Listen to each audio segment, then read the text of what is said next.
চুক্তিভিত্তিক কর্মীদের বড় অডিট শুরু। কেন শুরু? আজকের এই ভিডিওতে বলবো। পুরো বিস্তারিতভাবে ভিডিও স্কিপ করবেন না, তাহলে সমস্ত কিছু হারিয়ে যাবে।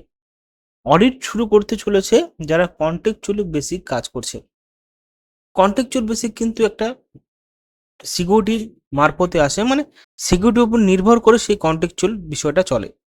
সেই সিকিউরিটি কোম্পানিকে টাকা দেয় সরকার, সেই টাকাগুলো চুক্তিভিত্তিক কর্মীদের উপর ভাগ করে দেয় এবং তার জন্য সিকিউরিটি যারা আছে, যে এজেন্সিগুলো আছে, সেই এজেন্সিগুলো যে সরকার থেকে টাকা নিয়ে বেসরকারি বা কন্ট্রাকচুয়াল বেসিক যারা চুক্তিভিত্তিক কাজ করে তাদের যে টাকাটা দিচ্ছে সেটা অল্প দিচ্ছে।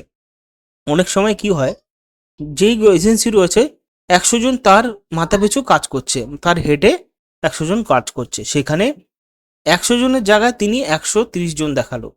যেই অ্যামাউন্টটা সরকার থেকে এজেন্সিতে আসে, সেই 100 জনের মাইনা তো দেয়ই অল্প, তার থেকে আবার 30 জনের মাইনা নিজে রেখে দেয়। তো এইটা বড় ষড়যন্ত্র। সেই ষড়যন্ত্র দূর করার জন্য আজকের এই ভিডিওতে পুরো বিস্তারিতভাবে জানিয়ে দেওয়া হয়েছে এবং সাথে যারা যারা এই যে ফাঁকা ভ্যাকেন্সিগুলো রয়েছে সেখানেও কিন্তু চুক্তিভিত্তিক রিক্রুটমেন্ট করতে চলেছে। পুরো ভোট গণনা, বিতর্ক, অডিটের উদ্দেশ্য, আপডেট সমস্ত কিছু সেখানে। ভোট গণনায় কিন্তু এই এজেন্সির মাধ্যমে যে সমস্ত লোককে রিক্রুটমেন্ট করা হয়েছিল সেখানেও কিন্তু ঘাবলা আছে। তো আজকের এই ভিডিওতে পুরো বিস্তারিতভাবে জানবো, ভিডিওটি স্কিপ করবেন না, সরাসরি প্রথম থেকে লাস্ট পর্যন্ত দেখার অনুরোধ রইল। এবং নতুন নিয়োগ নীতি আসছে খুব শিগগিরই, সে নিয়েও বিস্তারিত আলোচনা করব। ভিডিও শেষ পর্যন্ত দেখো প্রথম থেকে। প্রথমে বলে নেওয়া ভালো যে পশ্চিমবঙ্গে চুক্তিভিত্তিক কর্মীদের ওপর বড় অডিট শুরু। নতুন নিয়োগ নীতির ইঙ্গিত কি বলেছে? পশ্চিমবঙ্গে এবার বড় পদক্ষেপ নিতে চলেছে রাজ্য সরকার।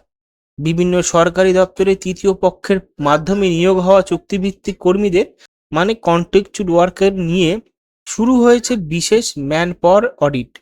তো এই ম্যান পাওয়ার অডিটটা কি? এই ম্যান পাওয়ার অডিটটা হলো সমস্ত এজেন্সিতে গিয়ে ভেরিফিকেশন করা যে ওনার হেডে, মানে ওনার ভারপ্রাপ্ত কতজন কাজ করছে, ওনার হেডে কতজন কাজ করছে, সেই সমস্ত ভেরিফিকেশন করা হবে এবং সেই ভেরিফিকেশন অনুযায়ী কোনো রকম গুলটি পায় বা কোনো রকম ভাবে খারাপ নিয়ন্ত্রণ পায়, তাহলে কিন্তু সেই এজেন্সি একদম রিমুভ করে দেওয়া হবে, মানে বাদ দেওয়া হবে। তো তার জন্য এই চুক্তিভিত্তিক কর্মীদের উপর বড় অডিট তৈরি করছে। ঠিক আছে, বলে গেল এই অডিটের মাধ্যমে সরকারি জানতে চাইছে যে রাজ্যে ঠিক কতজন কন্ট্রাকচুয়াল কর্মী কাজ করছে, তাদের কাজের ধরন কি এবং তাদের বেতন বাবদ সরকার কত টাকা খরচ হচ্ছে। বর্তমান রাজ্যের বহু দপ্তরে আউটসোর্সিং এজেন্সির মাধ্যমে কর্মী নিয়োগ করা হয়। যে এজেন্টের কথা বললাম ভিডিওর শুরুতে, অভিযোগ উঠেছিল অনেক ক্ষেত্রে প্রকৃত কর্মীর সংখ্যা ও সরকারি খরচের মধ্যে অসঙ্গতি থাকতে পারে। আমি যেটা হিস্ট্রিতে পুরো বিষয়টা নিয়ে বললাম, সেই কোণে এবার কড়া নজরদারি নামলো প্রশাসন। কেন শুরু হলো এই অডিট? সরকারি সূত্র অনুযায়ী এই অডিটের মূল উদ্দেশ্য হলো বিভিন্ন দপ্তর কর্মরত কন্ট্রাকচুয়াল কর্মীদের প্রকৃত তথ্য যাচাই করা। বিশেষ করে দেখা হবে কোন দপ্তরে কতজন কর্মী কাজ করছেন সেটা দেখবে, তাদের নিয়োগ কিভাবে রয়েছে সেটাও দেখবে, মাসিক বেতন ও খরচ কত, আউটসোর্সিং সংস্থাগুলো অতিরিক্ত টাকা নিচ্ছে কিনা, কোথাও ভুয়ো নিয়োগ এবং আর্থিক দুর্নীতি আছে কিনা। রাজ্য সরকারের মতে সরকারি অর্থের সঠিক ব্যবহার নিশ্চিত করতেই এই পদক্ষেপ নেওয়া হয়েছে, মানে তার জন্য মাইনে আস্তে আস্তে বাড়বে এবং কন্ট্রাকচুয়াল বেসিক কিছু কিছু বেআইনি কাজ করে তাদেরকে বাদ দেওয়া হবে। ভোট গণনা বিতর্কের পর বাড়ল চাপ। কিছুদিন আগে ভোট গণনার কাজে কন্ট্রাকচুয়াল কর্মীদের ব্যবহার নিয়ে বড় রাজনৈতিক বিতর্ক তৈরি হয়েছিল। বিরোধী দলনেতা অভিযোগ করেছে শাসকদের প্রভাবধীন কর্মীদের এবং গুরুত্বপূর্ণ কাজে ব্যবহার করা গণতান্ত্রিক প্রক্রিয়ার পক্ষে ঠিক নয়। এই অভিযোগ সামনে আসার পরে থেকেই কন্ট্রাকচুয়াল নিয়োগ ব্যবস্থা নিয়ে প্রশ্ন উঠতে শুরু করে। এরপরই প্রশাসনিক মহলে অডিটের বিষয় গুরুত্ব পায় বলে মনে করা হচ্ছে।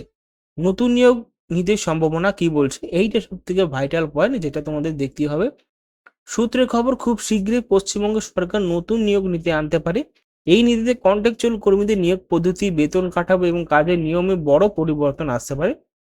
সম্ভাব্য পরিবর্তনের মধ্যে থাকতে পারে কেন্দ্রীয় ডেটাবেস তৈরি, সমস্ত কন্ট্রাকচুয়াল কর্মীদের তথ্য এক জায়গায় রাখা হতে পারে, নিয়োগ স্বচ্ছতা বৃদ্ধি, আউটসোর্সিং সংস্থাগুলোর উপর আরো কড়া নজরদারি চালাতে হতে পারে, বা বেতন কাঠামো পরিবর্তন। বিষয়টা হলো একই ধরনের কাজ বিভিন্ন দপ্তরে আলাদা বেতন দেওয়ার অভিযোগ রয়েছে, সেটি কমানোর চেষ্টা হতে পারে। ভুয়ো নিয়োগ পদ্ধতি, যেটা অডিটের মাধ্যমে প্রকৃত কর্মী সংখ্যা যাচাই করে ভুয়ো নিয়োগ থাকলে ব্যবস্থা নেওয়া হতে পারে। তো তারপরে চুক্তিভিত্তিক কর্মীদের মধ্যে বাড়ছে উদ্বেগ। এই অডিটের খবর সামনে আসতে বহু কন্ট্রাকচুয়াল কর্মীর মধ্যে উদ্বেগ তৈরি হয়েছে। অনেকে আশঙ্কা করছে অডিটের পর কিছু পদ বাতিল হতে পারে বা নতুন নিয়ম চালু হতে পারে। আবার অনেক কর্মী মনে করছেন যদি স্বচ্ছ নিয়োগ নীতি হয় তাহলে দীর্ঘদিন কাজ করার কর্মীর ভবিষ্যৎ সুবিধা পেতে পারেন। অবশ্যই সরকারের সামনে বড় চ্যালেঞ্জ। বর্তমানে পশ্চিমবঙ্গের বহু সরকারি দপ্তর কন্ট্রাকচুয়াল কর্মীদের ওপর নির্ভরশীল। স্বাস্থ্য, পুরসভা, শিক্ষা, প্রশাসন প্রায় সব ক্ষেত্রেই এই কর্মীরা গুরুত্বপূর্ণ ভূমিকা পালন করে। তাই অডিটের পরে সরকার কি সিদ্ধান্ত নেয় সেটাই এখন সবচেয়ে বড় প্রশ্ন। নতুন নিয়োগ নীতি এলেও তার লক্ষাধিক কর্মীর ভবিষ্যতের উপর প্রভাব ফেলতে পারে। তো উপসংহার, পশ্চিমবঙ্গে কন্ট্রাকচুয়াল কর্মীদের নিয়ে শুরু হওয়া এই বড় অডিট এখন রাজ্য রাজনীতির অন্যতম গুরুত্বপূর্ণ বিষয় হয়ে উঠেছে। সরকারি দাবি স্বচ্ছতা ও সঠিক খরচ নিশ্চিত করতে এই উদ্যোগ, অন্যদিকে কর্মীদের মধ্যে তৈরি হচ্ছে অনিশ্চয়তা, আশা দুই। এখন দেখার বিষয় অডিট রিপোর্ট প্রকাশের পরে রাজ্যের সরকারি কি নতুন সিদ্ধান্ত ঘোষণা করে এবং ভবিষ্যতে কন্ট্রাকচুয়াল নিয়োগ ব্যবস্থা কতটা পরিবর্তন আসতে পারে, সেটা শুধুমাত্র দেখার বিষয়।